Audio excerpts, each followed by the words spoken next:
Superhero Stuff You Should Know is part of the Greenlit Podcast Network. Hey, this is Ben from Superhero Stuff You Should Know, and I have an important announcement for you guys. At the end of every single episode of Superhero Stuff You Should Know, you might hear us shout out to our fans, one of whom is Matt Herring, who was one of the original Superhouse fans. He's always given us his support, and now it's time that we support him. We've just recently found out that Matt has been diagnosed with stage 4 colon cancer. And as a cancer survivor myself, I know personally that there's a lot of emotional and financial strain that comes into that.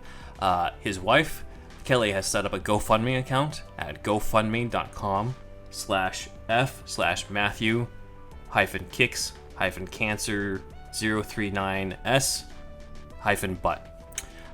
And hopefully you can help reduce the financial strain to that, as well as some of the emotional strain that comes with that. Again, that's gofundme.com/F/Matthew-Kicks-Cancer039S-Butt. Matt Herring was the first, I guess you could say, true Superhouse fan. We were Superhouse at that time.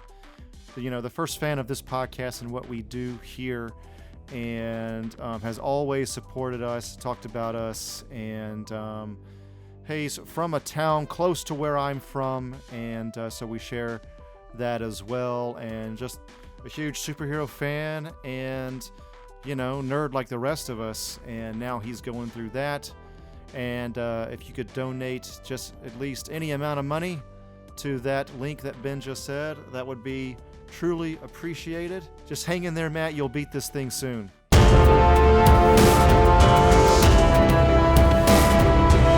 Hello, kiddies. It's your old pal, the Cryptkeeper, broadcasting live, so to speak, from my Crawley crypt. There's an old saying, clowns can be funny, but there's nothing funny about a clown at midnight. That's a lesson the man in tonight's terror tale is about to find out the horrid way. I call this nasty little nugget. A wizard in need is a corpse indeed.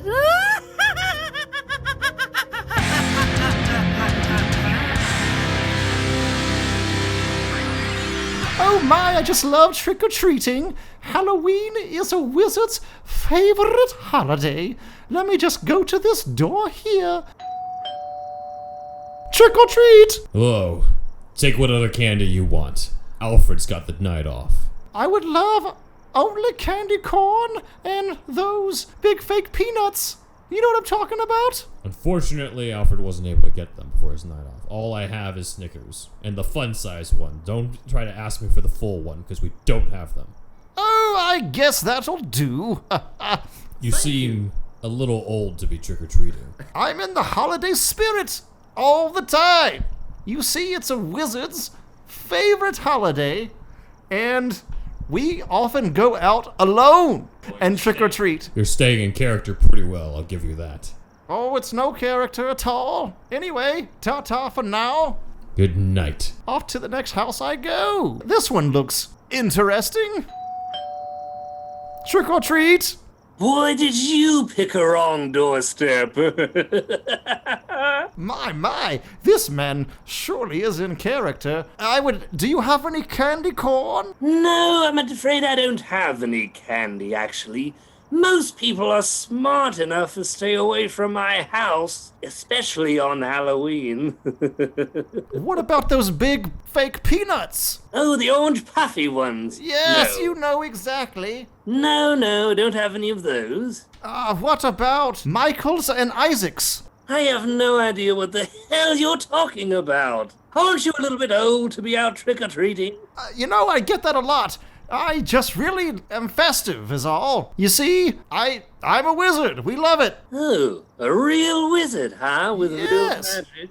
Real magical powers. Well, I've got to say, I don't have any candy, but I might have a trick up my sleeve. Oh, I do love tricks. You see, before tonight I wouldn't have thought this, but, I'm starting to find you rather appealing. Oh, wow. We just started this relationship. Not in that way, I'm sorry. Oh. Don't want to get your hopes up. I should say, appetizing.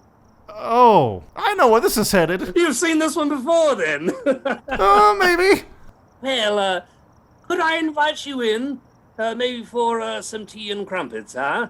Oh, lovely. Yes, come right this way, my little blood bag. I mean, my little friend. Oh, sounds great. You see, last night I met a large Transylvanian man with a very thick accent, and it seems that your old Uncle Joker's been turned into a bloodsucker. Oh, I've heard of those, seen many in my crystal ball. Very nice. You know, it's kind of funny. I'm closer to a bat now than old Pointy is. Nice. I've been to Transylvania. Many wonderful wizards there. Well, let's cut the shit. It seems I'm a little parched this evening, and you're the only one who was foolish enough to come up to my doorstep. Still no candy corn, I take it. No. Well, now pull your hair back and lean over for me. Here I come. Joke's on you! There's a reason I was not afraid. Now you are a magical imp. What the hell is going on here? Turn me back! Happy Halloween, indeed. Curses!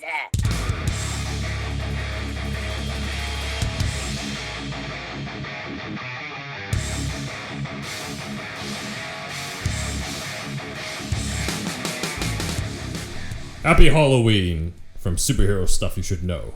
This is Batman, aka Ben, and with me in the Ben Cave are... The magical indeed, wizard. Yes, it is true. I finally made it here. And zooming in from the other side of the states is my mortal enemy, now an immortal enemy. It's me, Count Jocula. That is scrumptious funny. It's our guest, Zachary Jackson Brown, and it is Halloween, as you can see in the video version, you can see on YouTube. I am in the Batfleck suit, and Andrew is his Indeed Wizard. I am the indeed wizard. I'm currently doing the Keaton turn so that I can make sure that I am seen well in it. However, this thing is getting hot, so I'm going to take off the Batman mask right now. Oh, you. Yes, but again, happy Halloween, everybody, and we are here today to talk about a Batman is Ben Watt! Oh my god, I thought it was Bruce Wayne! Oh, The man. Indeed Wizard has Same been foiled. initials, close enough. Yes, same Same, initials. that is, how have I actually never noticed that before? So we're here to talk about, as you can see here, our very famous run from writer Steve Engelhardt and artist Marshall Rogers from 1978, commonly known as Strange Apparitions. It's an 8-issue run that got its name from the trade paperback collection, as you can see, from 1999. This run reimagined Hugo Strange, Deadshot, and the Joker, and was adapted into not just one, but 2 episodes of Batman the Animated Series. But the biggest point of contention that we'll talk about today is how it ties into the 1989 Batman film. Writer Sam Hamm, for the 89 film, said, quote, DC also sent us the Engelhardt and Rogers run of Detective, which they were quite taken with, but I don't think we borrowed that much from it beyond the notion that Gotham City was run by the mob. Writer Steve Engelhardt, however, said to the same magazine, quote, I was the backbone of the 1989 Batman movie. So, we have a bit of dispute here. Yes. So, we're going to go behind the scenes, into behind-the-scenes stories with this run, and ask the big question for this episode. Did the Batman 89 movie rip off Strange Apparitions? And since we're already going down this road, my crystal ball says yes. All right, Wizard. So, how familiar are you with the Strange Apparitions? Now, 0%. This cover. This is it. Yes. The cover right before my eyes. Show Alright. it for Zach. Yes. He's probably already seen it. Oh, he has it. Oh, yeah, there we go. He has the art. So I know, Zach, you've read it. How do you feel about Strange Apparitions? I think that I like the majority of it. There's just a couple spots that are a little bit slow to me. But overall, I really like the tone of it. It's very realistic. Yeah. And that's what Engelhardt had been setting out to do. So let's dive into it. It was collected from Detective Comics 469 to 476. However, the first collection was simply called Shadow of the Bat, while Steve Engelhardt considers this, the official name that he gives it is Dark Detective Part 1. That's because the sequel is called Dark Detective just in general, but he considers that to be Dark Detective 2. For our purposes, though, we're going to go by the popular name and the Halloween name of Strange Apparitions. Oh, I like that one. So, Steve Engelhardt has been mentioned on the podcast before in our deep dive into the 89 Batman movie and The Dark Knight due to his claims that those movies ripped off his work. We'll put that to the test later on when we go into the actual comics here. But Steve Engelhardt himself, just to give you a bit of a history, how much are you familiar, Zach, with Steve Engelhardt outside of this Batman run? I'm going to take out my fangs because I got a speech impediment. Just go with it, my It's one man. of those things that's great for video, but for podcast purposes, we're like, wait a minute. All right. So I actually read the Dark Detective run before I read the Strange Apparitions collections. Really? And I didn't really have much knowledge of Steve Engelhardt before that point. I just knew that I did really like Dark Detective, and later on when I was reading the About Faces blog, I found out more about his writing and kind of his take on Harvey and everything. So I do think that it's pretty cool. I do like his treatment of Rupert Thorne and Silver St. Cloud and everything. But yeah, my introduction to him was more through Dark Detective. I just found the Batman Strange Apparitions trade paperback whenever they released it. And then you realize, like, oh, that's what Dark Detective was trying to continue. So, let's see. Engelhardt, before Batman, he started out at Marvel in the 1970s. What's that? So, Marvel Comics? I don't know about it. Indeed, Wizard, your voice strangely went lower. I don't know about it at all. Yes, some of his big contributions were creating Star-Lord in Guardians of the Galaxy, as well as co-creating Shang-Chi with Jim Starlin, who, of course, was the one who came up with the snap for the Infinity Gauntlet, That all sounds very good. Yes, as well as killed off Jason Todd in Death in the Family. He also did the storyline where Captain America is disillusioned by America and changes his name to Nomad, which likely influenced the Russos and, Captain America the Winter Soldier, Captain America the Civil War, as well as the Avengers movies that they did.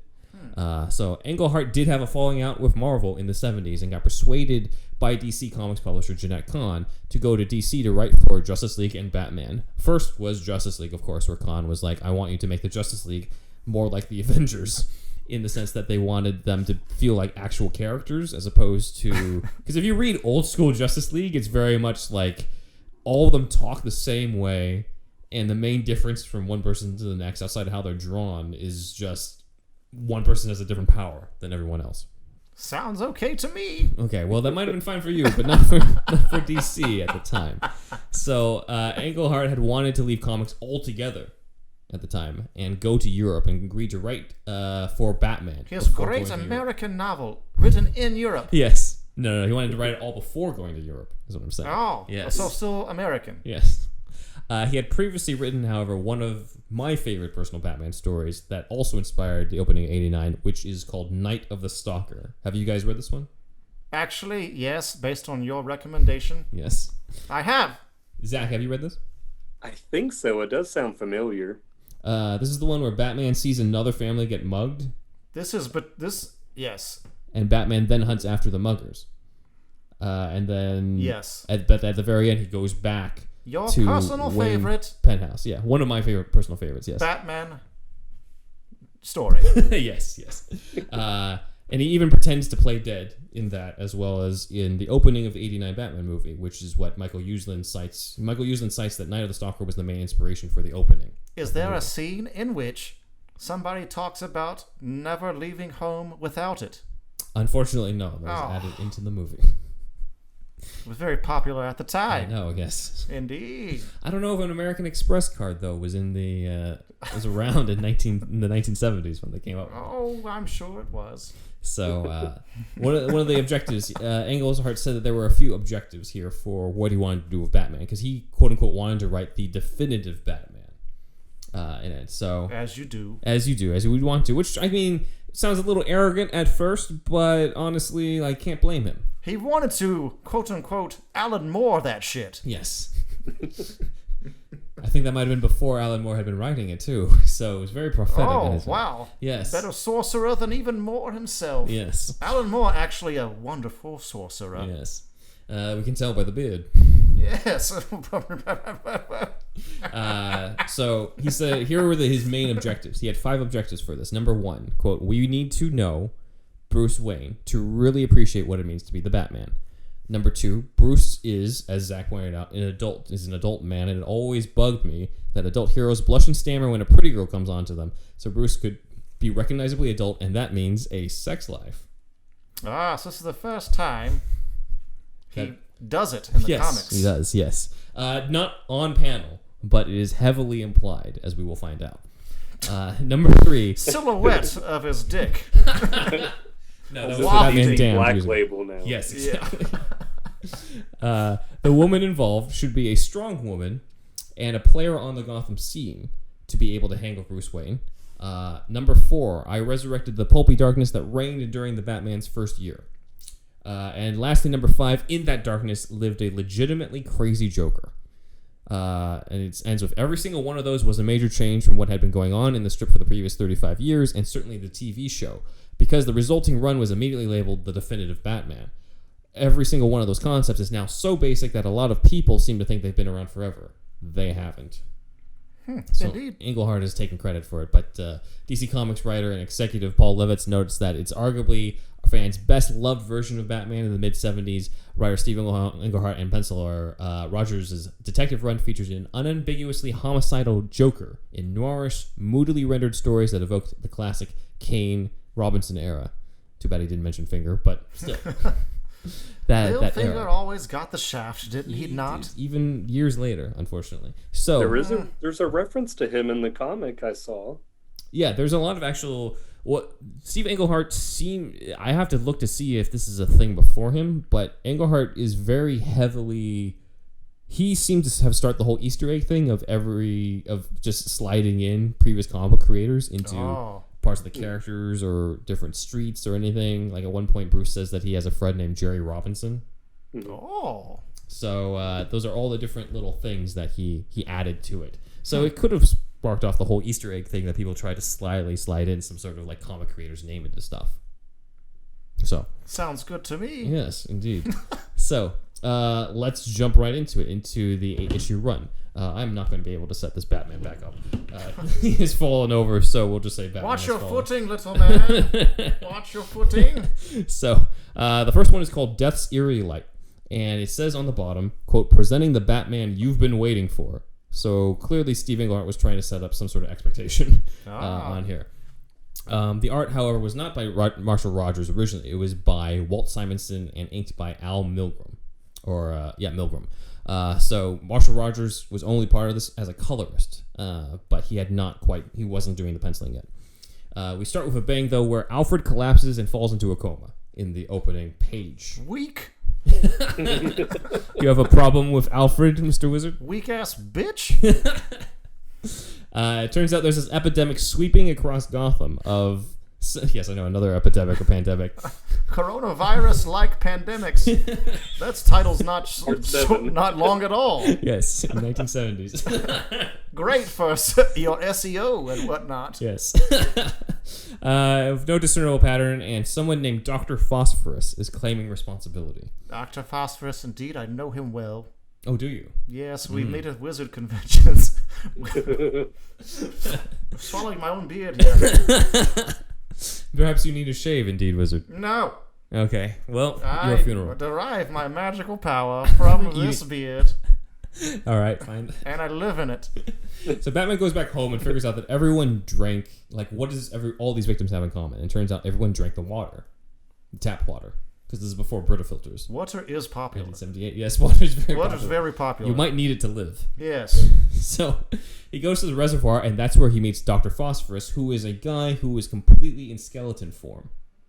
I probably know him as well. Yes. So,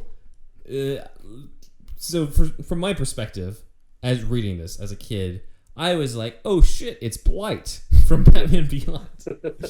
Where I was like, 'cause he looks exactly the same. If you look at the comic, It's almost as if they're copying one another. Yeah, exactly. So if you open it up here, you might as well. Oh. Since you're being familiarized with it, if you open for the first few pages, you'll come across eventually a page with the Skeleton Man of Dr. Phosphorus. Does he not look like Blight to you? Just with hair, it seems like. Who is Blight again? From Batman Beyond, the guy. Who killed, yes, I know. Yes. Yes. Yes, very similar. They probably copied. Yeah, they probably did. This here tome. Did you feel the same way, Zach? Because I know that you read it later, probably after you've seen Batman Beyond. Absolutely. Whenever I found out who Dr. Phosphorus was, I was like, oh, that looks just like Blight. I thought, in fact, that it was like just another name for the same character, but I'm pretty sure it was just like an inspiration. But yeah, he does seem to have like a very, very similar power as well. And, is Ink in this one in the later issues? Ink, unfortunately, is not part of this one. I miss her. You have a thing for Ink? Sure. Okay. He already likes Clayface. Of course he's going to like Ink. Ink, Clayface, all of them. All the gooey monsters. Gooey. Yes, I love gooiness. But also candy corn. Yes, clearly. So Phosphorus is really a doctor named Alex Sartorius who got suckered into investing into a power plant from a city councilman named Rupert Thorne. So Steve Engelhardt created Rupert Thorne. I believe Rupert Thorne and Rip Torn are friends. He could have possibly played Rupert Thorne at some point if they ever adapted him in live action. But yeah, Rupert Thorne is in charge of the Tobacconists Club, which is basically a code name for the mob, essentially. These are a whole group of people who are corrupt politicians.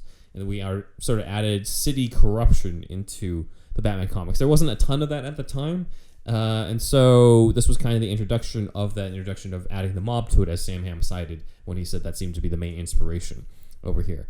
So Thorne, who would later become a big part of the Batman animated series in the 90s, was introduced here. Looks pretty much the same. Another gray-haired fat guy. Kind of looks like, Marlon Brando in his later years. Not during the 70s, but his many later years. Beard or no beard? There's no beard. Forget him. So Thorne is actually a mob boss, and Sartorius was caught in the power plant through a nuclear explosion. But he survived and became Dr. Phosphorus from there. So he threatens all the city council members. He basically threatens this one city council member, however, into removing Batman from out of his way so that he can continue his revenge on Gotham City. And that leads into the next issue, the master plan of Dr. Phosphorus, where Batman is actually... He gets served. He gets ordered to appear in front of the grand jury by a subpoena, weirdly enough. This is still during the time where Batman was kind of a public figure. Before the urban legend Batman, as it were. Kind of. I mean, it was... Even Joker's fallen over. Mind your footing, Joker. One man remains. Only Keaton is here for now. But Chief O'Hara even has a cameo in this, which I think might have been one of the first times they brought him in, because again, he was created for the Dozier 66 series. Mm-hmm. So he has a brief period where he warns Batman really about what's going on.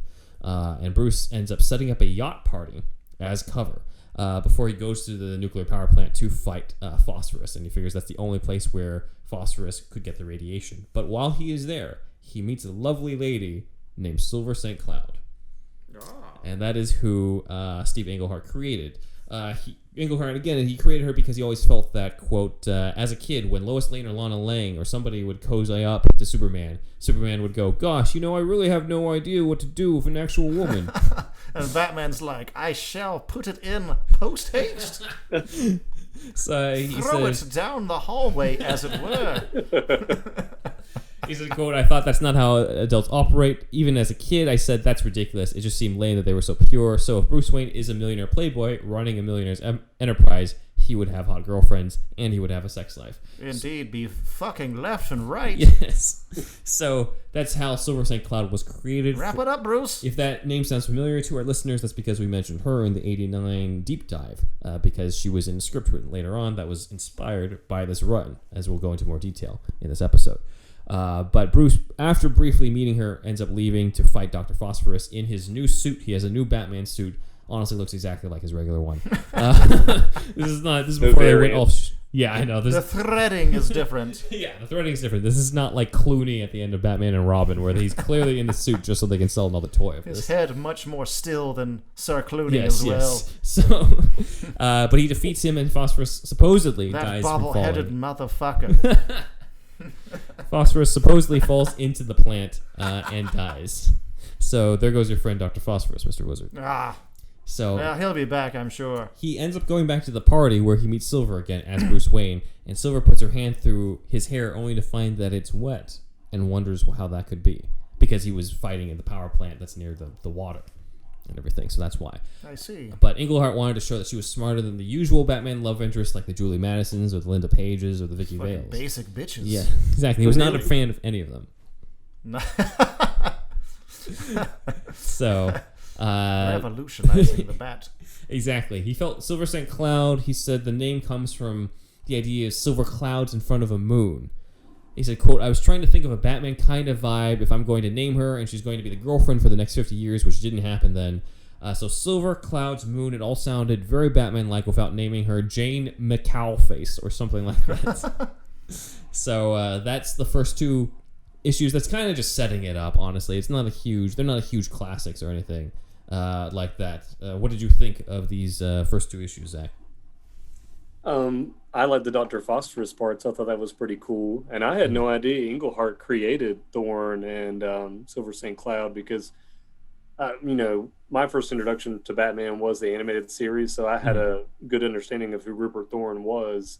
So knowing that now, that is pretty cool. I like seeing that element of the corruption within the city, because I feel like that's just such commonplace now in Batman stories that it's kind of cool that was started that way. So the first two issues, I enjoyed them quite a bit.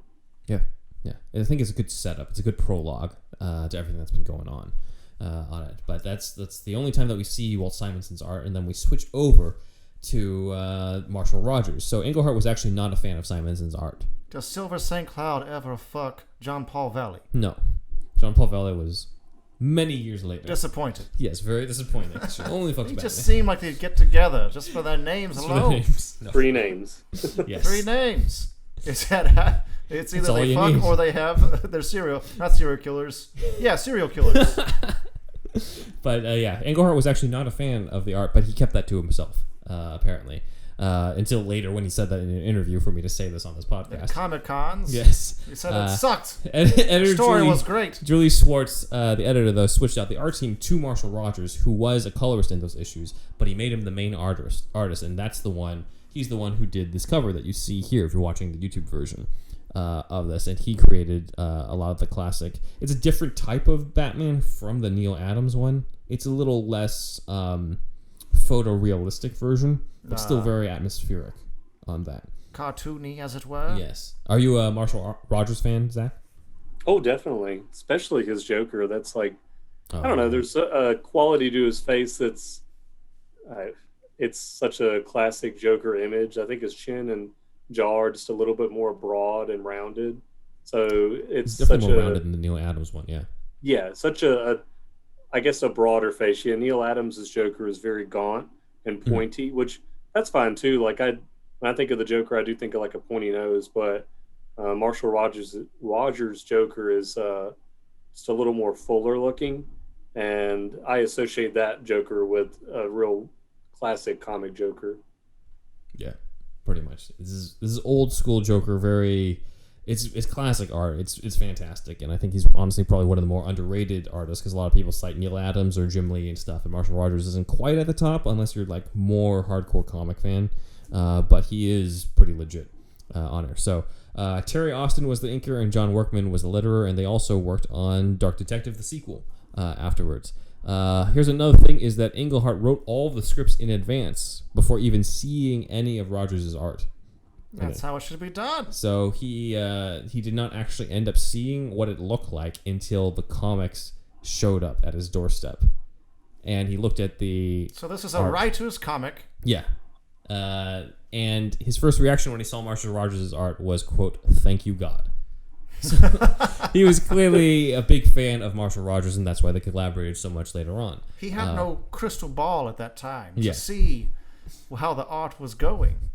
Maybe he could have used your help I should have been there, but I was, let's just say, busy. in 1978. Yes, Gotcha. I had wizardly things on my mind. Definitely a year of magic. It was a year of a lot of things. Let's put it that way. All right, so the next one is The Dead Yet Live, which really kickstarts this. To me, I consider the Phosphorus ones to be the prologue. This next part is chapter 1. Batman is recovering from his wounds from Phosphorus and nearly gets caught spying on Rupert Thorne. He decides that, he needs some time to heal, and he hears about this clinic called Grey Towers that supposedly value the privacy of their rich clients. So he decides to take some time off, and he calls Silver St. Cloud to tell her, and she's in lingerie at this point in the bed. So Rogers writes her in, and she says, quote, "Well, after the other night, darling, I'd hoped you'd at least be suffering from exhaustion, because I know I am." So that was the first reference that Bruce and Silver had sex You in don't between have issues. to be the world's greatest detective to pick up on those clues. Am I right, everyone? So, yes. But also Alfred notes that he's actually calling Silver to let her know that he's not going to be around for a bit, and Alfred feels that doesn't sound like the usual Master Bruce Playboy routine and stuff. So in between issues, it seems like Bruce and Silver have gotten close. It's somewhat off panel, though.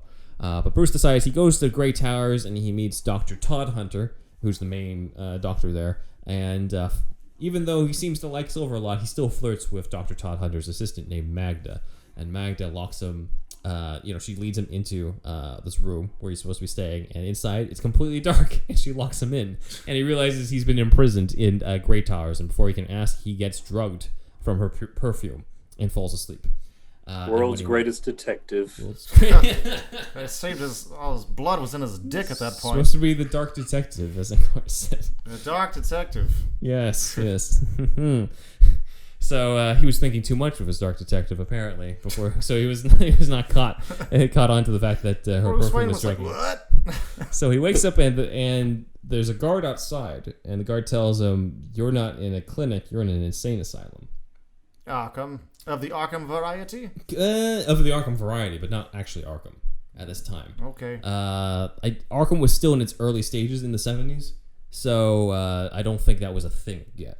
But Bruce decides he's going to break out as Batman. So even though they've imprisoned him, they still left him with all of his suitcase and stuff. So he changes costume, and he goes up to the roof only to find that it's guarded by two giant monster men, in fact.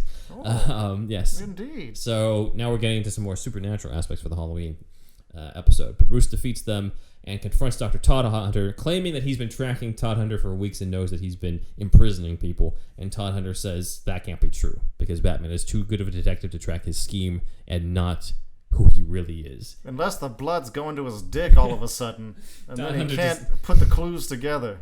Todd Hunter does not pick up on that, however. He says, "You can't possibly have picked up on what I'm doing and not who I really am." And then he pulls his face off to reveal that in reality, Dr. Todd Hunter is Professor Hugo Strange. So, Can you believe it? Yes, Professor Hugo Strange is, as recorded in this podcast, one of my favorite Batman villains. This is his first appearance in 38 years. It was a deep cut at this time. At the time it was, yes. Zach, are you a Hugo Strange fan? Yes. This is probably my favorite version of him. I guess it became a lot more formidable. In those early stories, it was very, very simplified. It was just like a typical supervillain, mad scientist. But yeah, making him formidable like this and being originally one of the few supervillains who had found out Batman's secret identity kind of ratcheted him up to the top of the list. Right. So yeah, he was kind of just a mad scientist in the early years. They wanted to set him up. He was created, of course, by Bill Finger, and was set up as like the Professor Moriarty to Batman Sherlock Holmes.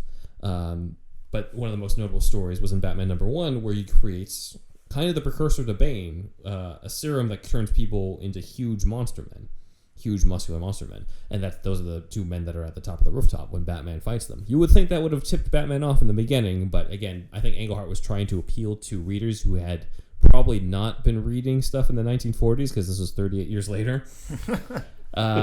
He also used the fear toxin before Scarecrow did in his previous appearance. Yeah. And he was believed to be dead. as it were. He was the OG Scarecrow, honestly. Yeah. He tried to use this fear dust or fear toxin on people, and he and Batman had a confrontation where Batman punched him and he fell off the cliff into the water, and that was the last time you saw him, was in the 1940s. And now he's back in 1978. Everything, I agree with Zach, everything I love about Hugo is in the story, in the fact that it became less mad scientist-ish and more psychological.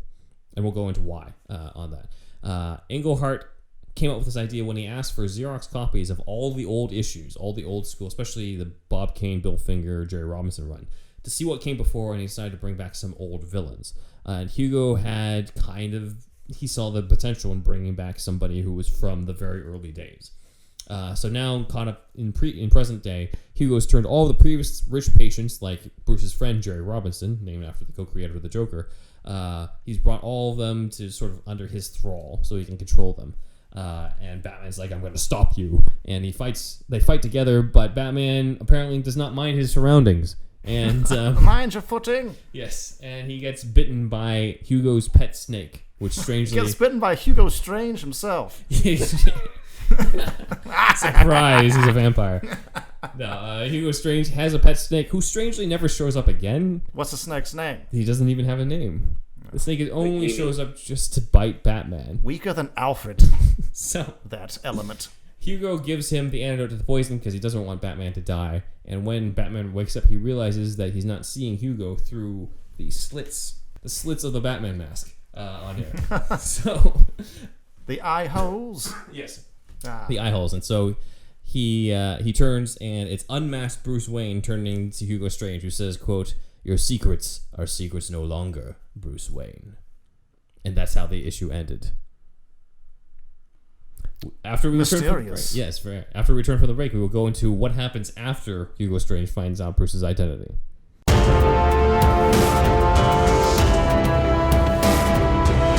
Meanwhile, at the Batcave, Batman is upgrading the Batmobile's internal Bat computer. Wayne Tech OS 10 isn't working anymore. Need to upgrade. Let's see. Initializing. Apparently the voice is new. That's gonna be interesting. And it's done. Hello, Batmobile. Whoa! Hey, how's it going, man? Where the hell are we? I look pretty cool in these here Bat wheels. Okay, I don't know what Lucius was thinking, but hello, Batmobile. You're in the Batcave. Hola! How's it going, man? So, when we gonna go out for a spin?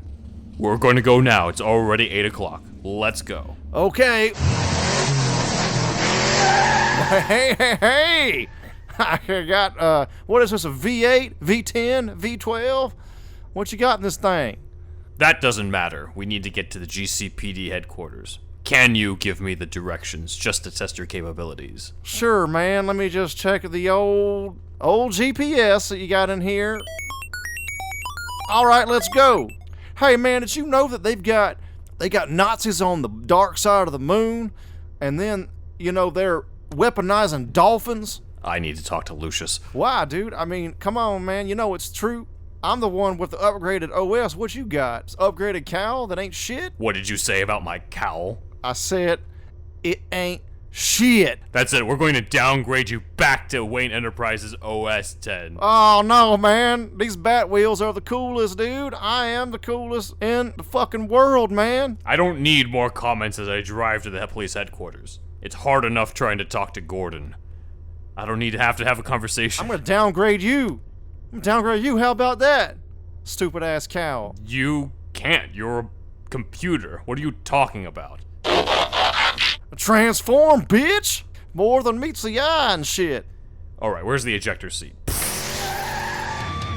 Alright, everybody, if you like that little preview to the sketch right there, we have that, plus news, plus we're bringing back some opinion pieces and review type stuff and all kinds of stuff in our $5 tier on Patreon. So just go to patreon.com/superherostuffpod, and if you become part of the $5 tier, you can see these new bonus episodes. Basically, consider it Superhouse DLC. Oh! Welcome to SuperHouse. Snarf, snarf, snarf. And we're back to talk more about strange apparitions. So, let's dive into what happened. Our cliffhanger was Hugo Strange finds out the identity of Bruce Wayne and Batman, that they're one and the same. So the next episode, or the next issue, is called I Am the Batman, which is a sweet name for a story, Said honestly. before Tony Stark ever did. I know what Marvel is now. Yes. You caught up pretty quickly during the break. I looked in the crystal ball during the break, and there's been a lot of things have happened over there. Yes. So there's a great beginning where Batman talks about being Batman, and then he takes off his mask to reveal that he's Bruce Wayne. And then Bruce Wayne peels off his face to reveal that he's Hugo Strange. So Hugo is now taken over Bruce's identity through being a master of disguise. He's got that whole Mission Impossible thing going Like Dark on. Man. Yeah, or Dark Man, yeah. And he says, from this moment on, I am the Batman, which is why it's called that. Wow. So this started the idea that Hugo actually wants to be Bruce Wayne or Batman, and he actually wants to sort of replace him, which carries into like all the other stories today. But this is the one where they came up with that, the psychological aspect of this. What does he really want outside of just, the standard world domination or experimenting on people and all those things? I actually wanted Arkham City's boss fight to be Hugo Strange in a batsuit versus Batman to go off of this. But instead they did the Clayface thing, so whatever. Weak. Indeed. But yeah, Hugo has taken over Batman's life and is in this penthouse, in the Wayne penthouse. He's taken everything over. He's thrown Alfred out and thrown him into the asylum with Bruce. And he plans to plunder Wayne Enterprises for millions. Hugo was kind of one of the first villains to try to seek to psychologically break Batman. So this was before Bane tried to do it in Nightfall. This is before Hush tried to do it. This is before Deacon Blackfire even tried to do it in the Cult in the 80s or the Black Glove in the Morrison's run. It all starts with Hugo Strange over here, which is why he's one of my favorite villains here. Silver tries to visit Bruce Wayne at his office, but it's really Hugo Strange in disguise, so that comes into a funny episode. But she figures out that it's not actually Hugo according to Engelhardt, since Silver has been sleeping with Bruce, she knows Bruce from a lot better than anyone else. And so, Oh, indeed. so now she has magical Intimate powers. Intimate. Yes, very intimately. So she decides to call for help, and she knows the only person who she can turn to if Alfred's not around and Bruce isn't around is Bruce's former ward, Dick Grayson. So she calls Dick. He's already Nightwing at this point. He's not. Nightwing was not created until another decade. Best former. Yes. He before he became Nightwing, he was still Robin, college student over here. So she calls him up, and he decides to investigate as Robin, and Robin decides that he's going to still help her out by going over to Grey Towers, and he helps Bruce and Alfred break out, essentially. And along the way, Magda, the assistant, ends up accidentally getting doused with a serum or injected with the serum of the Monster Men, and she kind of becomes her own monster, which I'm surprised Engelhardt never picked up on in terms of bringing her back, in terms of her becoming another villain, but oh well. In the meantime, Hugo tries to profit off of auctioning off Batman's identity. So we see in the shadows who he's trying to get bids from in terms of this auction. This is what inspired that Batman the Animated Series episode over here. Yeah, the strange secret of Bruce Wayne. Yeah, the secret of Bruce Wayne. On it, it's a man with a cigar in the shadow. And everything's in shadows. It's great panels. A tobacconist. Huh? A tobacconist. Yes, a tobacconist. Yes. The other one is a man with an umbrella. Mm-hmm. And the last one is a man. I remember where this is. And a man where this with is purple headed. pants. So the Hulk. yes, exactly. It's the Hulk. Purple pants crossover. Clearly, yes. You did study up on your Marvel during the break. Oh, there's many things in the crystal ball. Yes, so they all throw in their bids in cash, and Strange says that, hey, I've sprayed all of you with this chemical, so the next night when I tell you who the winner is, only the people with this chemical will be allowed in. Now, this seems kind of a throwaway line, but it actually pays off in a big way later on.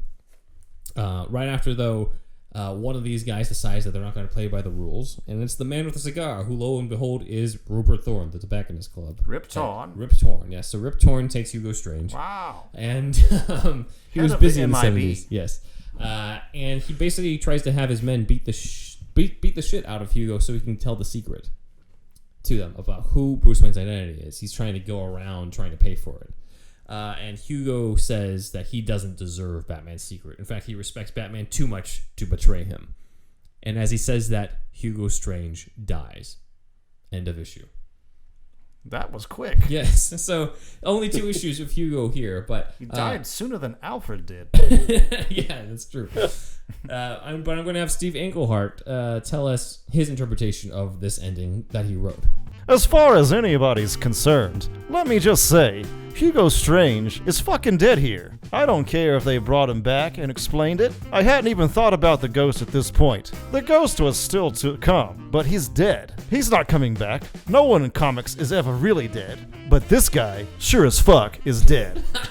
So yeah, we'll dive then into... Engelhardt is referring to the fact that they did bring back Hugo Strange and Rupert Thorne in the 80s in an arc by Jerry Conway. But we will focus that on a different deep dive. Today, we'll just focus on the Engelhardt stuff. But as far as we're concerned, as Engelhardt said, Hugo Strange is fucking dead. Fuck him. Yes. So, the next issue... Little strange boy. You didn't really like Hugo Strange then, Mr. Wizard. He's no Mr. Phosphorus. Dr. Phosphorus, I'll tell you that. I forgot Dr. Phosphorus went to medical school. Yeah, he did. You had to respect his training, his education. Yes. All right, so I do. The next issue is called The Melee Penguin. I wonder who the villain of this one is. Not burying the lead on this Yes. one, I'll tell you that. They revealed the 2 other bidders that night for Batman's identity were Penguin and, of course, the Joker. That's who actually were in the purple pants, by the way, not the Hulk. Oh, in case you're thank wondering. you. Thank you for explaining that. I know you were confused by that, Mr. I Wizard. was very confused. Yes. So Penguin launches a scheme to steal what's called the Melee Penguin, giving puzzles for Batman. But it turns out that he only pretends to go after the Melee Penguin, when in reality he was hijacking a plane. Plus... And Bane was already there. And crashing this plane.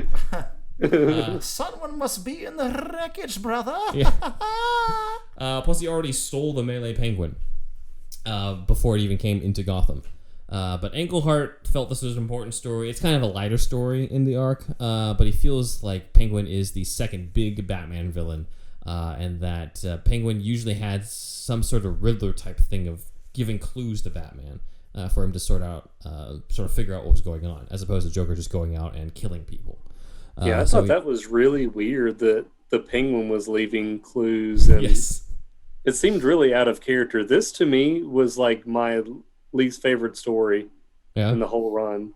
And it's kind of a Riddler story, it feels like. Yeah, I love Penguin, and I love the design of him in the Silver Age, but this one just seemed kind of like a little bit of a drag as far as, like, not a lot going on. Yeah, I think the plot is more interesting than the characterization of Penguin in this.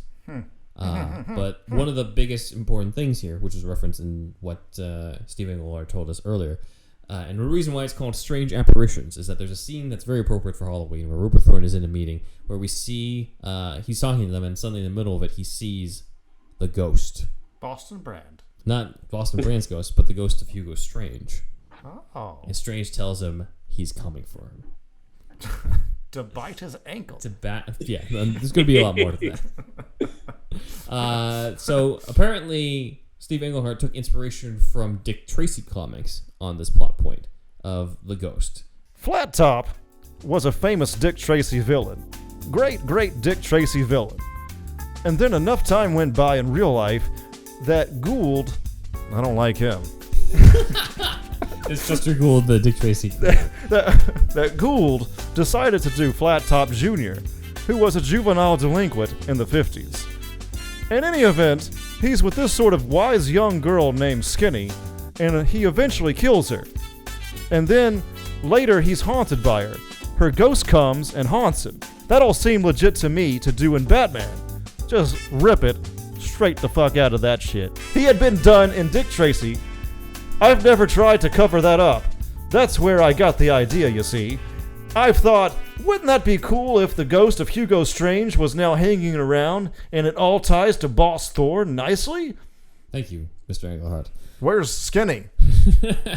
I want to see her again. She's part of Dick Tracy. She's not part of this. We'll do that. Bring her on. We'll bring her up in the Dick Tracy deep dives. Oh, okay. Right. I'm back. So the next one is the Deadshot Ricochet, which was previously mentioned in our deep dive into Deadshot when we did the mini on the Telltale comic Sins of the Father. Here's the funny thing that a lot of people might not know. The Deadshot issue was originally not even supposed to happen. Engelhardt was supposed to only do 7 issues, but then they bumped it up to 8 due to the popularity, which Engelhardt was actually not happy with because that meant that he had to do more work, of course. I don't like work at all. So he was like, what do I do with this extra story? He ended up liking it because it gave him some more leeway with some more character moments. So you get some more scenes with Silver St. Cloud and Bruce Wayne. In fact, there's a very big scene with Silver and Batman that you'll see later on. But the editor, Julie Swartz, suggested, what if you used the old school villain, Deadshot? Now, Deadshot had only showed up in 1 issue in the 1950s. And Marshall Rogers completely redesigns Deadshot. In this issue that was never supposed to happen, he decides that, they're not going to go with the original Deadshot costume, which was the top hat, basically the Penguin's outfit. The top hat, the tuxedo, and just a domino mask like Robin's mask. Weak. Yes, and weak He indeed. looks kind of like Zaz does, too. In the very first appearance of Mr. Zaz, like he's wearing a little tuxedo and a top hat, so... Oh, in that the was last just the Arkham? style. Oh, yeah. I guess so. So it is kind of this weird thing of all these killers in their top hats and their tuxedos and stuff, but Yeah, they decided to do something. Old, rich, white men. Yeah. Evilest motherfuckers on the planet. So they decided to do... The original gangsters, as it were. Yes. So they decided to do something completely different with him, which is why they came up with the redesigned Deadshot with the the silver white mask and the red eye type of thing, and that comes from the story. It comes from this run. Deadshot and Batman fight it out, and there's a reference Was to... the red eye originally a monocle? No. However, Deadshot does steal Penguin's monocle earlier in this issue. There was some serialized storytelling going on where Penguin lands in prison because of the fact that he was caught at the end of the melee Penguin and is about to use the monocle to break out because apparently it's able to cut through bars and stuff. But Floyd Lawton, Deadshot, takes it instead and cuts through the bars with it and ends up escaping and creating this costume that basically became the iconic Deadshot costume from now on. They end up having a fight in what seems like a big tribute to the Golden Age, Silver Age, like big prop stuff. So they're on a big fight on a typewriter, a giant typewriter, during this time. And Famous. yes, they just happen to be at a convention run by Silver St. Cloud, because she helps run conventions and stuff, and she sees Batman in action and recognizes his chin, and she says it has to be him. It's Bruce Wayne. That chin. Majestic chin.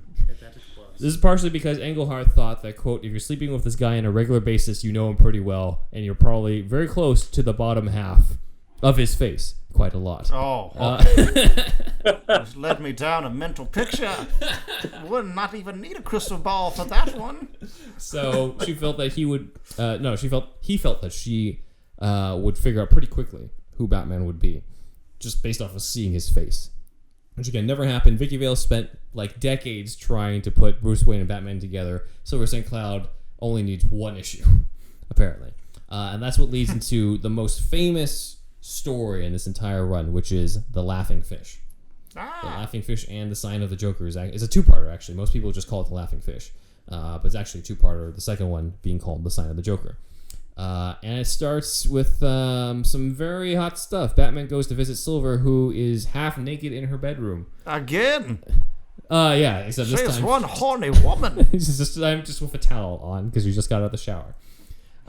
Jesus. It could just be me, but I always thought this might have been me. I don't know if it's intentional or unintentional inspiration for the scene where Batman visits Chase Meridian in the Batman Forever, who's also half naked in it. Because Possibly. the image of Batman visiting a half naked woman just was not a thing beforehand. They thought he was gay for a long time. Yeah, well, this would have definitely been better to add to try to offset that than adding Batwoman, Bat-Girl, and Batmite, and everybody like that. But Mr. Boring's Seduction of the Innocent novel almost put comics to rest for a very long time.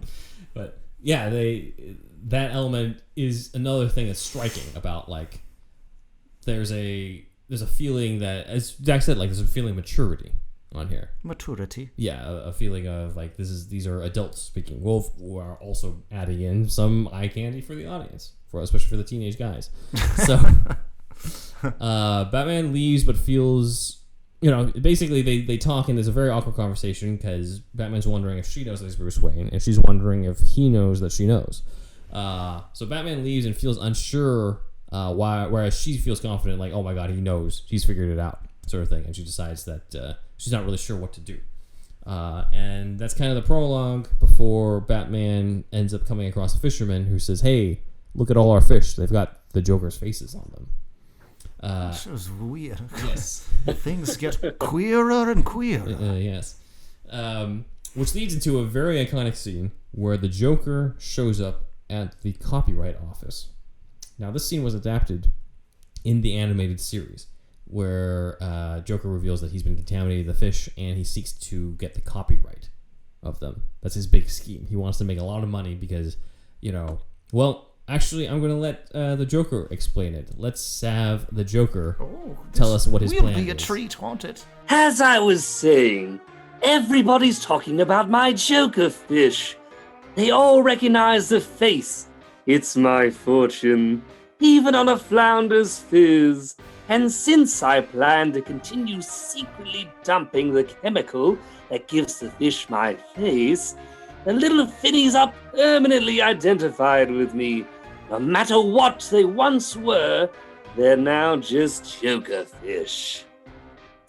So once we fill out all your tedious copyright forms, I'll get a cut of every fish sale in America. A nickel per fish sandwich, 50 cents for fillet of sole, millions of dollars a day to finance my frankly hedonistic lifestyle. And all so simple. What a joke! Joker, it's impossible. What? Impossible, you say? No. Nobody can copyright fish, or even fish faces. They're a natural resource. I warn you, Francis. Don't cause me to become angry. I can't help it. It's the law. But the fish share my unique face. If Colonel What's-His-Name can have chickens when they don't even have mustaches. And you deny this to me? You see why I'm forced to crime. You have until midnight to change your mind, Francis.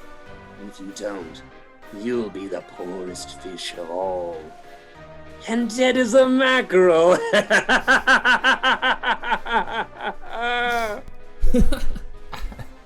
Absolutely diabolical. It's very diabolical. So yeah, that was the full uncut version of the big scene between him and copyright executive G. Carl Francis. The animated series did do a version, however, that was kind of truncated and adapted for the animated series by Paul Dini.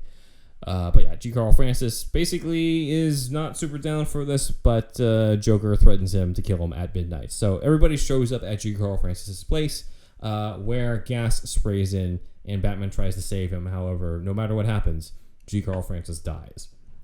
Now, how does this happen? Yes. Yes, indeed, Mr. Wizard. Indeed. But this part might sound familiar for those who have watched Batman 89 over and over and over again.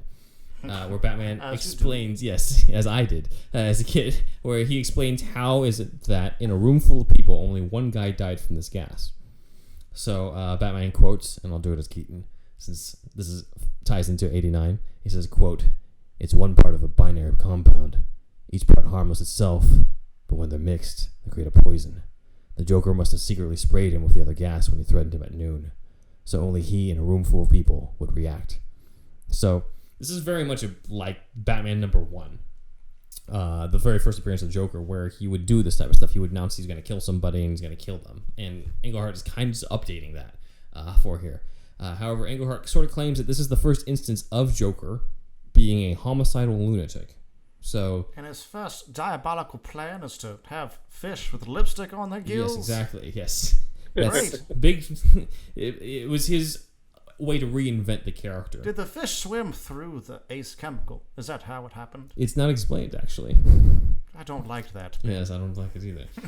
In the 1940s, he was kind of a regular gangster who was out to steal diamonds and jewels. It would be just so easy to have them swim through the ace chemical. Maybe that's what they did. And then the fish say, "Love that Joker." Then that'll be Engelhardt. Develop the ability to talk. Yeah, love the that talk. Joker Yes. and hate bats. They should have just put that in the commercial. Yes. In the 1950s and 1960s, he was more of a prankster and didn't kill anyone. And the storyline, the Joker's Five for Revenge by Denny O'Neil, with art by Neil Adams, in the 70s, that's the one that's sort of credited as making Joker the homicidal lunatic, because that's the one where Joker was sent to prison due to a testimony through one of his men. And he doesn't know which one, so he just decides, you know what? One of my henchmen betrayed me. I'm just going to kill all of them. So to be square. Engelhardt believes, however, that the Laughing Fish made the bigger impact than the Joker's Five-Way Revenge. So this is what he said about that. It was an excellent Adams O'Neil story. But the Joker? He was more dangerous, but he was not crazy. The plot involved pollution? I mean, it was a mid-70s Denny O'Neil story, right? It wasn't a 1940s pulp thing. Those things are shit. I get asked that a lot. Well, O'Neil and Adams did that, and they did. But again, I can speak to this now with more knowledge than I had. Everybody said, well, that's nice. And it changed nothing. The Joker ended up getting his own comic book series where he was the nice villain who fought even worse villains. And you know, it was like it didn't change anything. If the Joker's Five-Way Revenge had had a bigger impact and changed things, then yeah, but it was just a 1970s Batman story by O'Neil and Adams, which were usually pretty cool. And it was in its own way, but it didn't have this whole pulp atmosphere that I wanted. I changed my mind about pulp. But I wanted the darkness and pulp. I'm glad you changed your mind on the pulp, Mr. Engelhardt. Yes, midway through, I've decided I was wrong. It's rare, but it happened. So there's a bit of dispute now in terms of who created this more homicidal maniac Joker on here. I'm assuming you've also read the Joker's Five-Way Revenge, Zach. Oh, of course. I've got this big purple, it looks like a Bible, but it's like the greatest Joker stories ever told, stacked deck volume.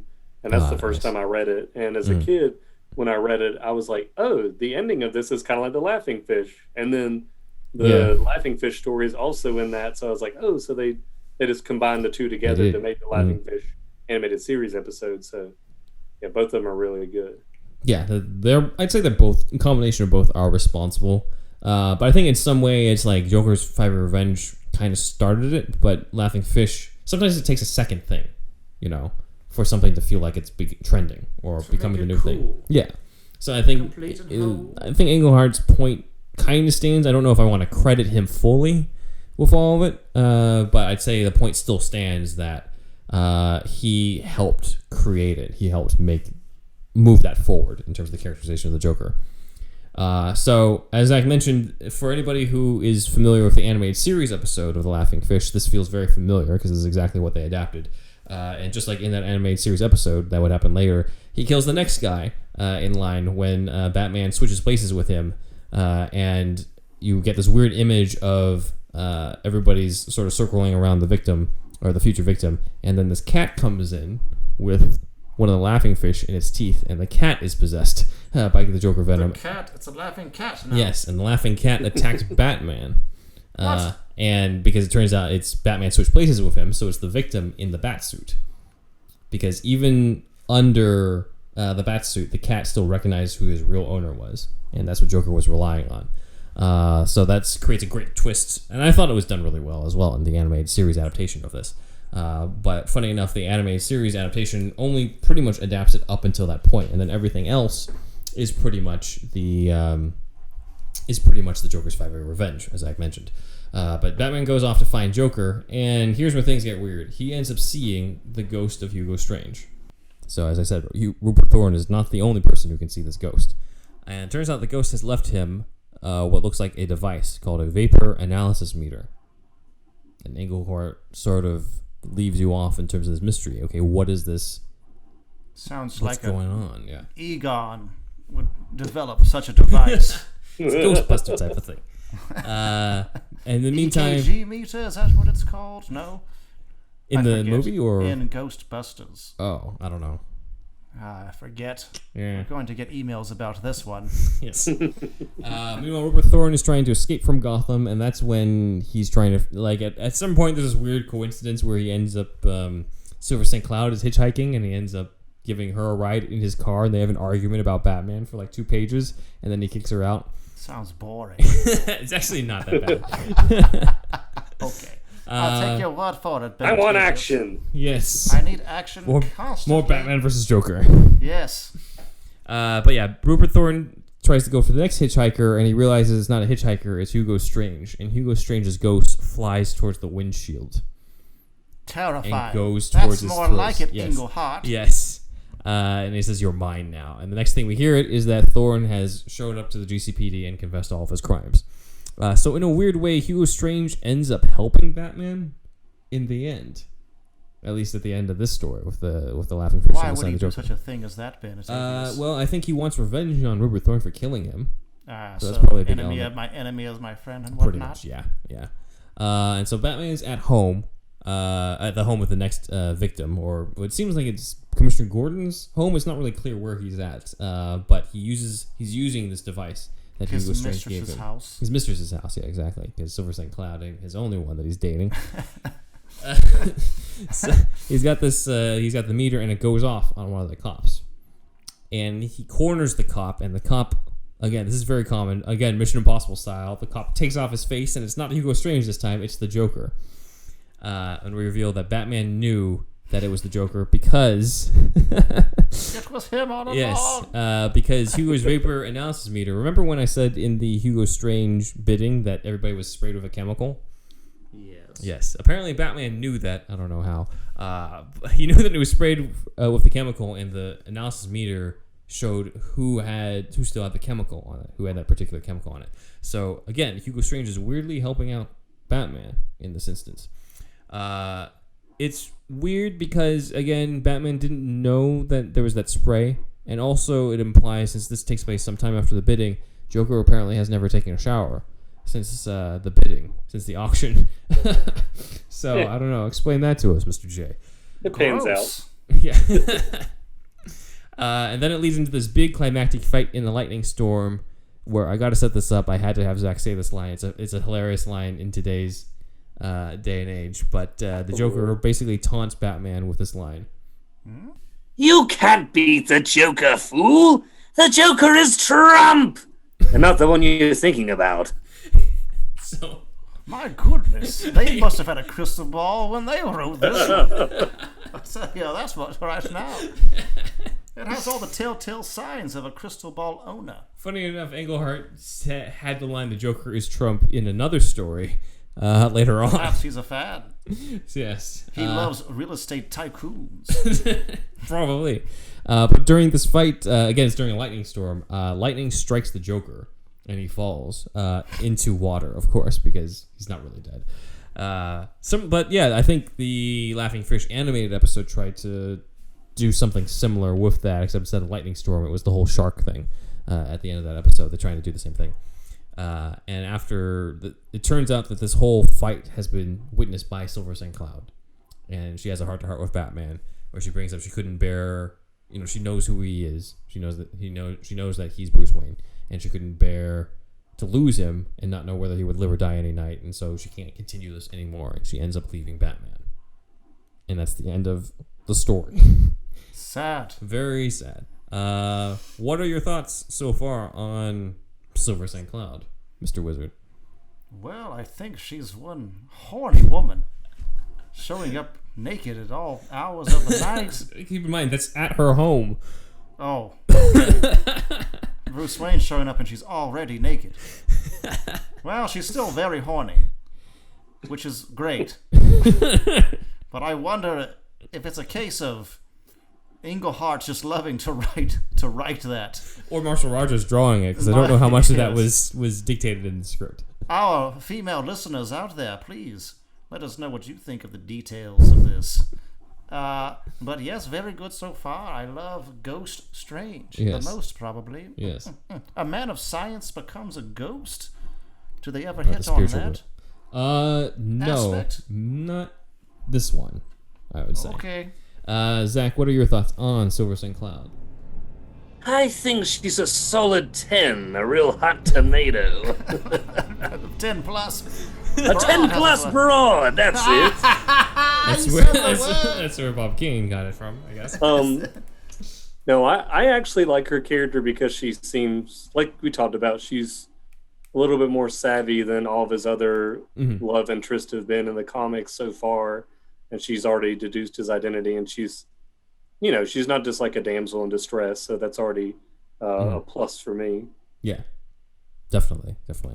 So she's considered to be one of the 10 greatest. plus broad. She's considered to be one of the better, well, probably one of the best civilian Bruce Wayne love interests. I mean, it's hard to top Catwoman and Talia, really. But if you're a non-costumed character in this, then certainly Silver St. Cloud is one of the smarter ones in there. The trade paperback. Best Detective by Chen's Alone. Yes, so I'm going to move the comic over here so the audiences can still see it. But this Strange Apparition trade paperback has 2 additional issues in it.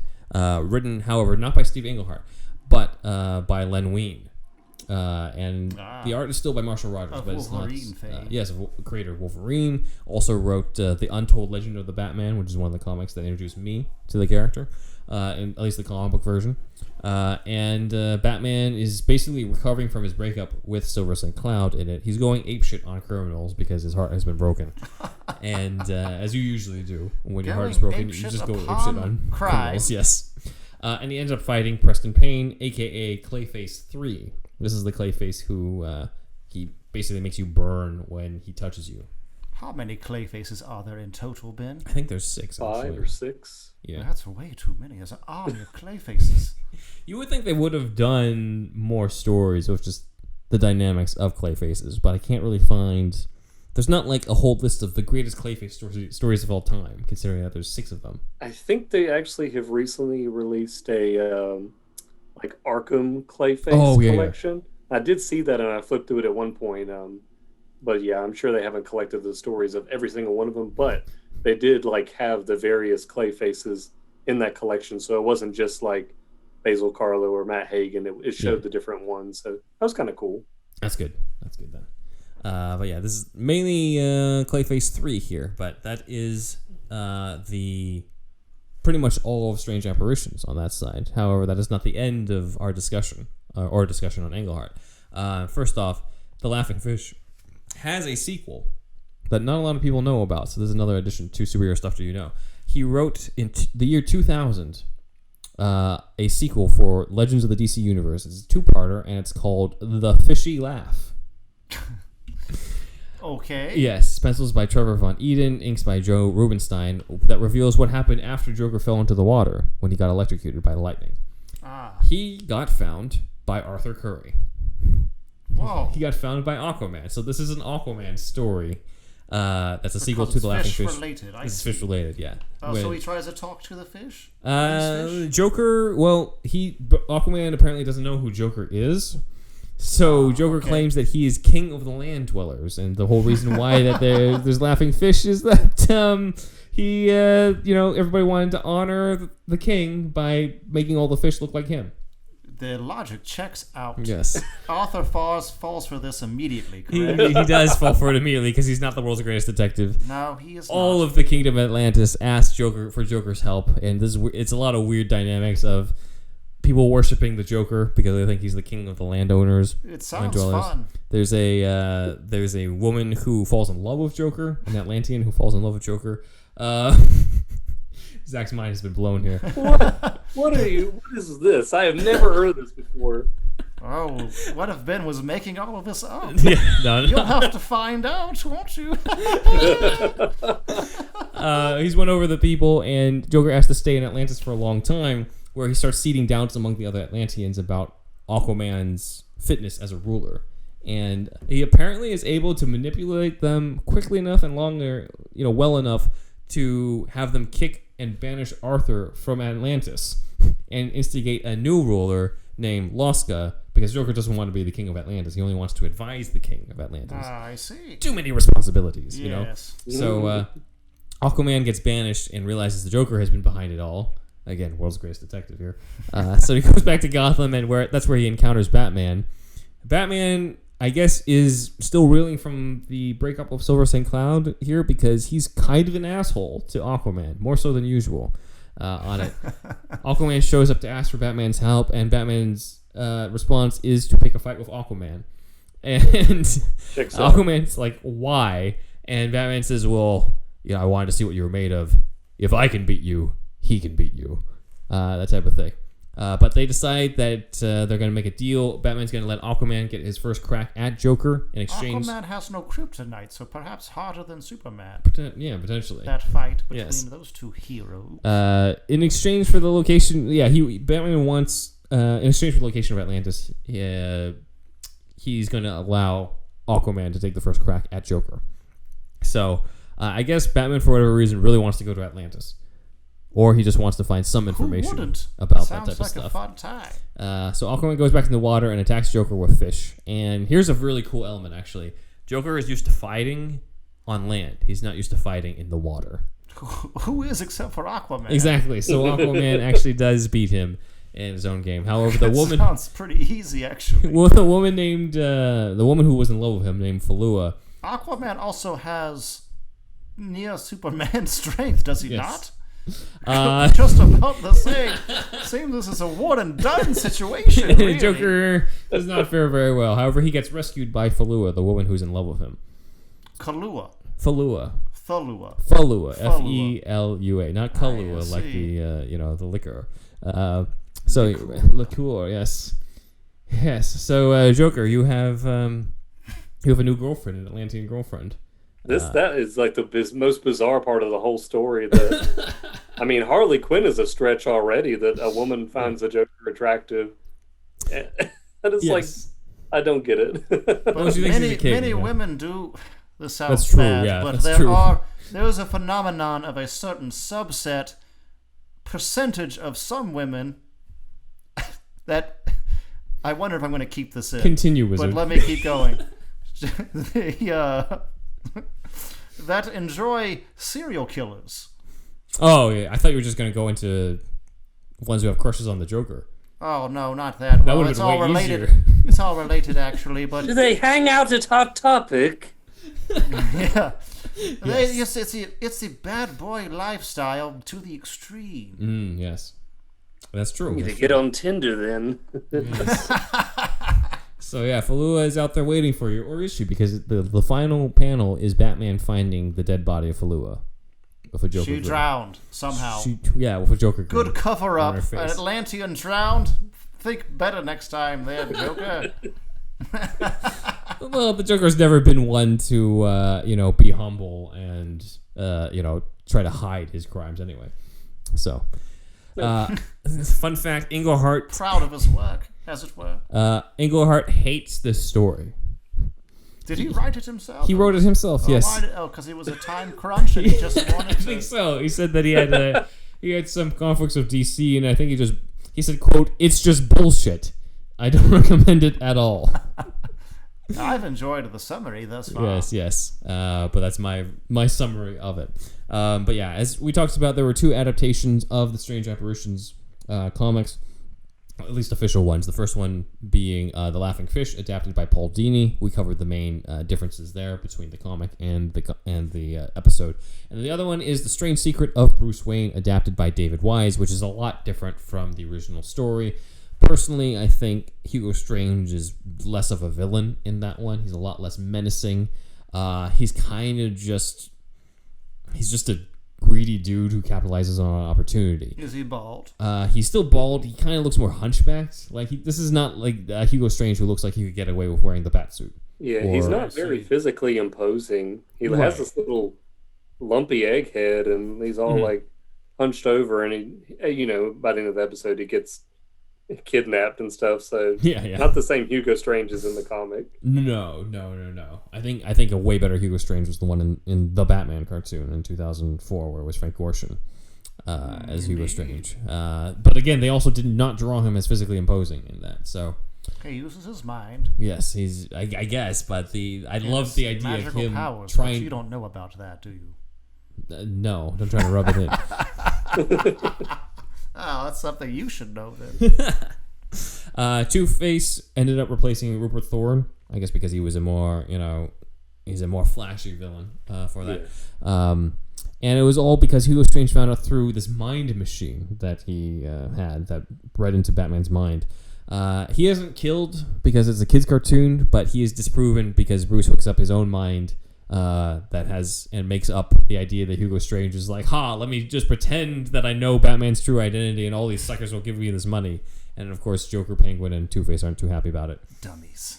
It also is the episode with the famous exchange of Two-Face and Joker where Two-Face says, "Get out of my face, clown." And Joker asks, which one? Which one? Yes. Wow. Yes. Burn. Harvey hasn't been burned like that since the Two-Face episode.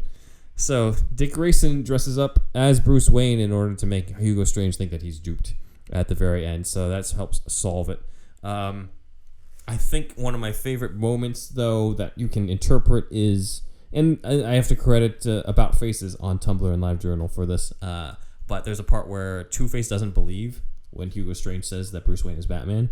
He says... Did you just say Tumblr? Yes, on Tumblr. How yes. often do you check Tumblr? Only on About Faces' Tumblr. Wow. Tumblr seems to be something more of the early 2010s. Wouldn't you say? He's still on there, though. Wow. I mean, it's enjoyable, but not as popular as it once was. Are you a fan of Tumblr? I used to be. there was a fuck yeah Batman.tumblr. Did you remember that one? Yes. Absolutely. Yes, okay, Yes. Everybody in agreement. Yes, we are. But there's a part where Two-Face in the episode says that if Bruce Wayne is Batman, then he's the King of England.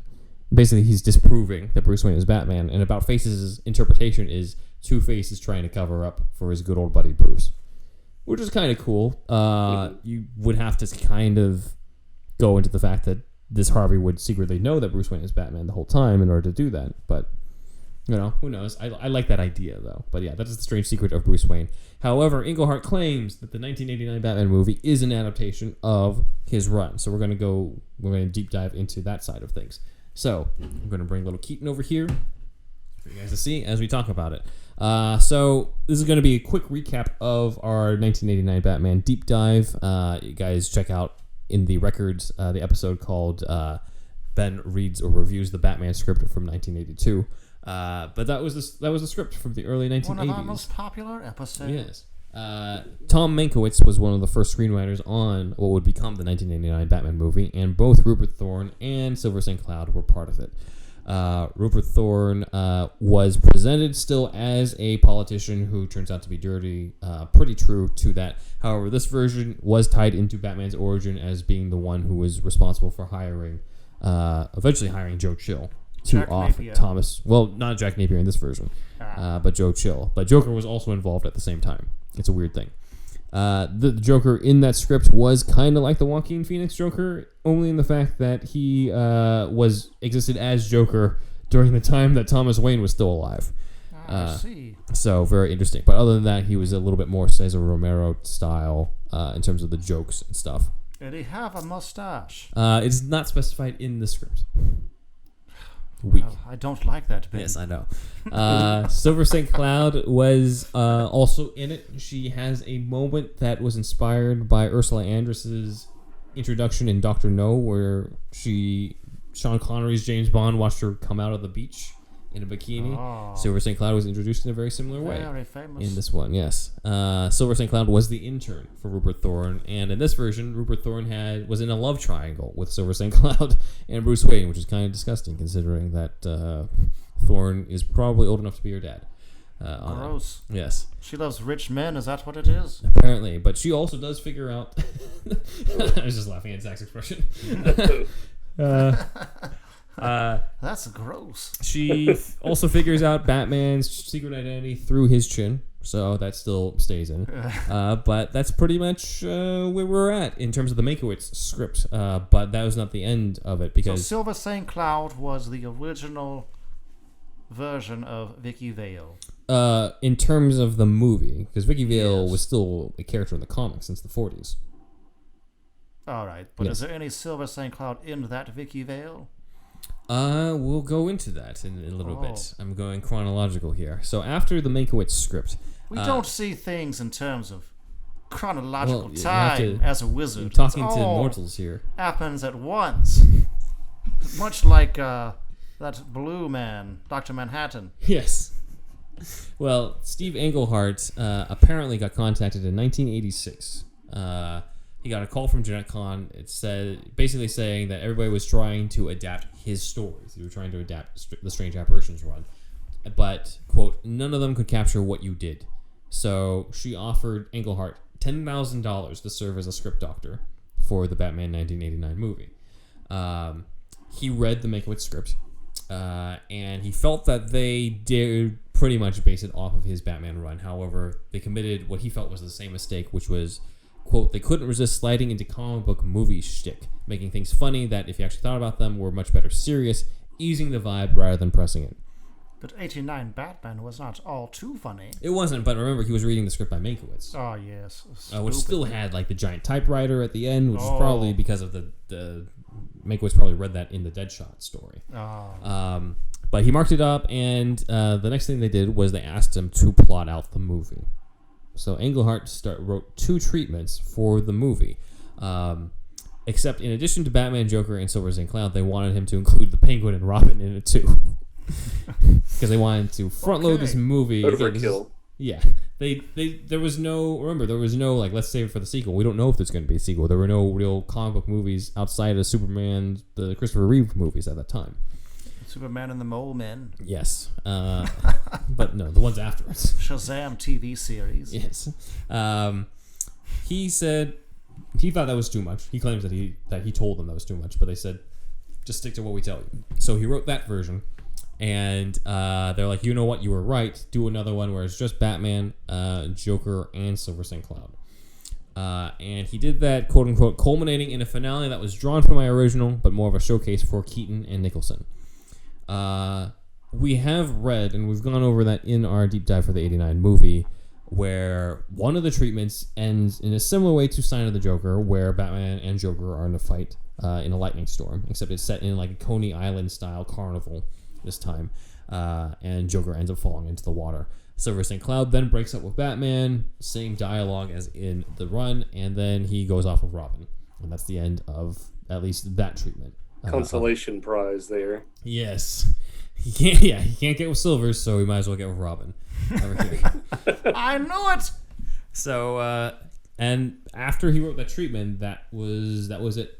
And Tim Burton then hired Sam Hamm to write the script for the 89 Batman movie, and, quote, 3 years passed and Batman hit the screens. So, Engelhardt goes in sort of expecting something different from what he ends up seeing. He says, quote, I found out for the first time that Silver had her name changed to Vicky Vale, and Boss Thorne had his name changed to Boss Grissom, who's the Jack Palance character. Quote, there was a lot more shtick than had been in the last script that I saw, but still a lot less than had been in superhero movies to that point. There was no mention of me or Marshall or Terry Austin being the inker there. So supposedly Rupert Thorne was turned into Carl Grissom over here, according to Engelhardt. He's the only one who claims that. The main thing that I see, I mean, there's obvious similarities in the fact that Grissom is a mob boss, in the fact that Grissom also gets sort of haunted by somebody who he thought was dead when Jack Napier comes back as the Joker. Grissom is also described as being fat in the original script, which is not Jack Palance, but is Rupert Thorne. You could say, yeah, as I talked about, Thorne getting his comeuppance from Strange could be similar to Grissom getting his comeuppance from Joker. In terms of the similarities of Silver St. Cloud being supposedly switched out with Vicky Vale, it's a little tougher, considering the fact that Vicky Vale had been in the comics for several decades on it. However, if I were to point out similarities, both women meet Bruce at his party, where he then has to leave and be Batman for a bit. Both make him consider a serious relationship while he's being Batman, and both figure out Bruce Wayne's identity. Eventually, however, they both leave him because of that. Vicky Vale not on screen and not in the 89 movie, but in between 89 and Batman Returns. As well as other interesting connections, all I found was that, Joker's toxin having more than one component, as I read up earlier, is in the movie with the whole, all the different cosmetics, when put together in a certain combination, would kill people. And then the only other one after that I found was the way the Batman swings his legs up to take out the thug who was nearly beating him at the end of the movie at the top of the cathedral, where he swings his legs up and then brings the guy over. Batman uses that same move on Deadshot in the comic. But I will let Engelhardt say this last part here before we render our verdict. The official line is that Batman 89 was based on a bunch of runs, including mine, of course, Marshall's, and Terry's. There are certainly hat tips in other directions, but all anyone has to do is read the comics and then watch the movie, and of course, they needed me, and only me, to get the movie made. So to sum it all up, I created the adult Batman, which Marshall and Terry turned into the comic. And in so doing, I created the blockbuster superhero movie, of course, naturally, which the film guys turned into the film. I kept Batman 89 as close to what had inspired everyone as I could while operating through a conduit. And the movie does focus on a Bruce Wayne with a shadowed inner life, a strong, sexy woman who is Silver St. Cloud, except in name, a crime boss who is Boss Thorne, except in name, and a truly insane Joker, all in a pulp, dark milieu. You're welcome! Thank you, Mr. Engelhardt. So, Cojones of him. yes. So I propose to the group then, what do you think? What is your verdict? Is Batman 89 based off of Strange Apparitions? Zachary, you go first. Not as much as Engelhardt would like to think. Agreed. I guess I've read that too, where all the things that he said, claiming that it was based on his work. I think in the end product, not so much. Mm-hmm. But, I mean, he does have some claims there that check out. I think you could say it was loosely based on some of the storylines within Strange Apparitions, but it's definitely not a direct copy or ripoff of it, as I think he probably feels in his mind. Right. Mr. Wizard? There are some similarities indeed, but I would have to agree, not enough for him to get any extra royalties, that's for sure. Right, yeah. It's... Yes, that's all I have to say, indeed. Yes. So I think our verdict is that we disagree with Engelhardt here. Yes, there's some inspiration, but there's... Shit. He could listen at some point. Oh, I mean, I am sorry, Mr. Engelhardt. Zach's got a point. Yeah, so this is one where I almost feel like after reading this, I want to pop in the movie and see if there's any more connections every single time because of these claims. And it's one where I think the movie, there's so much iconic stuff about the movie, but it comes from so many different people. Not just the comics, but also the people behind the scenes, the people in front of the camera. The inkers. Yes, the inkers. Let us not forget them. We certainly did it during No Man's Land. No, did not. But it's one of those where I think I think a lot of this is frustration that when people talk about the character, not a lot of people outside of hardcore comic fans really talk about Steve Engelhardt or Marshall Rogers. And I can't deny that it had a big impact in terms of the history of the character and all of that. I wish that they had more credit for that than for anything in the actual movies, because I still think, as we said, like the connections are kind of loose at best, and you also don't know how much of this is just coincidence. Like, how much did Sam Hamm really read this arc and be like, oh, they meet at a party, I gotta have Bruce and Vicky meet at a party too. Like, where else are you going to introduce Bruce Wayne as in terms of a public figure? It makes sense to introduce the two main characters and the love story that way anyway. So I'm like, I don't know how much of this is actually from this run. So I can see how Hamm can believe that they didn't really get much from this comic, and I can see how Engelhardt can believe that they got everything. from it, because he's probably looking into like all the different things that are somewhat close to his arc. But I would say that I agree with both you guys here. It's not enough for me to say that to say yes on whether or not it was a ripoff. It was mainly Sam Hamm's oeuvre. Yes. Correct. Yes, with elements of The Dark Knight Returns as well as the Bob Kane, Bill Finger, Jerry Robinson run. There's a lot. There are images of, and you'll find this on Batman Online because I contributed to that article where they did the comic book comparisons between the 39 comics and the images of that versus the ones of Tim Burton that Tim Burton brought to life in that movie. So I would say it's a whole combination of those.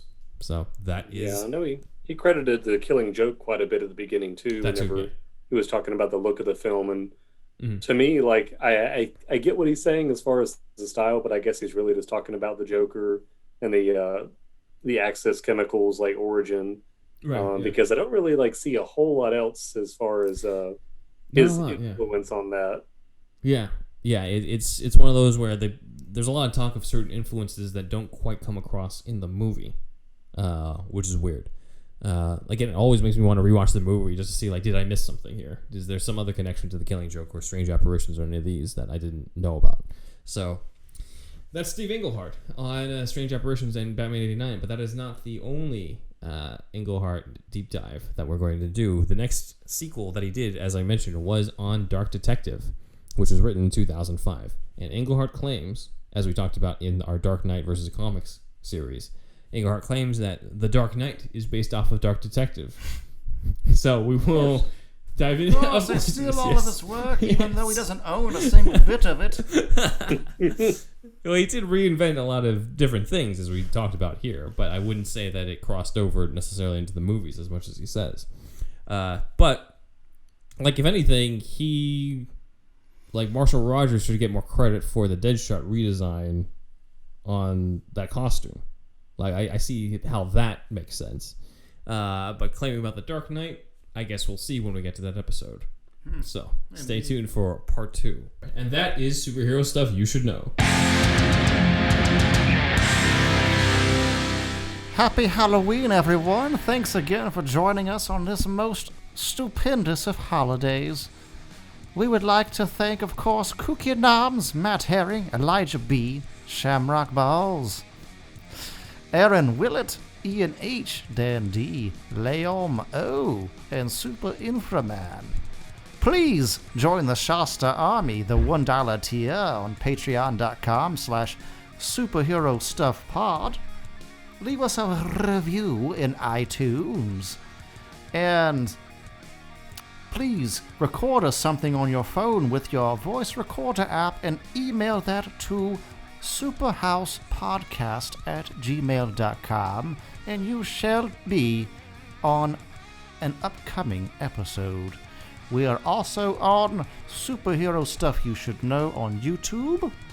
And that fine young gentleman known as Andrew that's usually here, his personal Instagram and Twitter are both Thunderwolf Drew, as it were. And Benatavius Benwood, do you have any of your own? Yes, I do. You can check me out on Instagram at BenJuanWriter. You can also check us out on Instagram at SuperHeroStuffPod, which is how we met Zach. And Zach, how can our listeners find you? As usual, you can find me at Zachary Jackson Brown Art on Instagram and ZacharyJacksonBrownArt.com for my website. Awesome. Indeed, yes. So, happy Halloween, everybody. Thank you for joining us, and we will see you next time for part 2. Catch you on the flip-flop. Happy Halloween, you little cretins!